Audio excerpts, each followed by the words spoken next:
Apakah kalian sering mendengar penyakit yang bernama kencing manis? Dalam dunia medis, kencing manis disebut dengan istilah diabetes mellitus. Kencing manis atau diabetes mellitus merupakan suatu keadaan di mana kadar gula di dalam darah melebihi batas normal. Lalu, bagaimana gula tersebut bisa menumpuk dalam darah kita?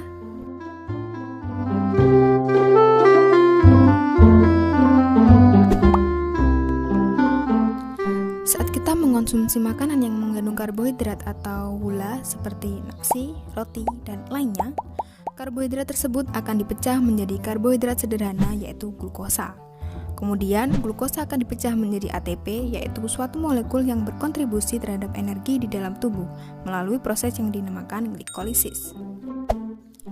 Ketika jumlah glukosa dalam darah kita sudah cukup, pankreas akan mengeluarkan hormon insulin yang mengubah glukosa menjadi molekul glikogen agar bisa disimpan di dalam hati dan otot. Saat dibutuhkan, glikogen tersebut akan diubah kembali menjadi glukosa untuk diubah menjadi energi melalui suatu proses yang dinamakan glikogenolisis dengan bantuan hormon insulin. Diabetes mellitus dibagi menjadi dua tipe, yaitu tipe 1 dan tipe 2. Tipe 1 disebabkan karena ketidakmampuan pankreas dalam menghasilkan insulin, sehingga kadar insulin bisa terlalu sedikit bahkan tidak dihasilkan sama sekali, sehingga gula yang ada di dalam tubuh kita tidak dapat diolah oleh sel tubuh kita, baik untuk diubah menjadi energi atau disimpan di dalam hati dan otot. Sedangkan pada tipe 2, insulin dihasilkan, tapi sel-sel tubuh kita kurang sensitif terhadap hormon insulin yang ada, sehingga kadar insulin yang dibutuhkan harus lebih banyak atau bahkan tidak dapat digunakan sama sekali. Dan hasilnya pun sama, gula tidak dapat diolah ke dalam sel tubuh, sehingga gula di dalam aliran darah akan meningkat terus-menerus seiring dengan makanan yang kita konsumsi. Lalu, siapa saja yang berisiko terkena diabetes mellitus? Seseorang yang memiliki faktor keturunan, gaya hidup yang kurang sehat seperti merokok, minum alkohol, dan sering mengonsumsi makanan yang banyak mengandung gula, kurang beraktivitas dan olahraga, usia lebih dari 40 tahun. Menurut WHO, sekitar 171 juta orang di dunia mengidap diabetes pada tahun 2000 dan diperkirakan akan meningkat menjadi 366 juta pengidap diabetes di tahun 2030. Sungguh angka yang fantastis bukan? WHO juga memprediksi kenaikan jumlah pengidap diabetes di Indonesia yang pada tahun 2000 sebanyak 8,4 juta menjadi 21,3 juta pada tahun 2030.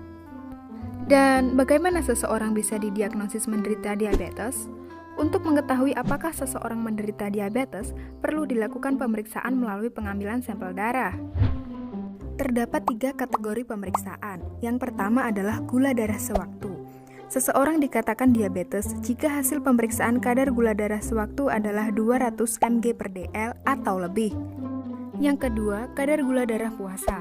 Seseorang dikatakan diabetes jika hasil pemeriksaan kadar gula darah puasa adalah 126 mg/dl atau lebih. Dan yang ketiga adalah gula darah postprandial. Seseorang dikatakan diabetes jika hasil pemeriksaan kadar gula darah postprandial adalah 200 mg/dl atau lebih. Biasanya, penderita diabetes mellitus mengalami 3 gejala khas. Gejala ini disebut trias gejala diabetes. Di antaranya adalah polifagi, polidipsi, dan poliuri.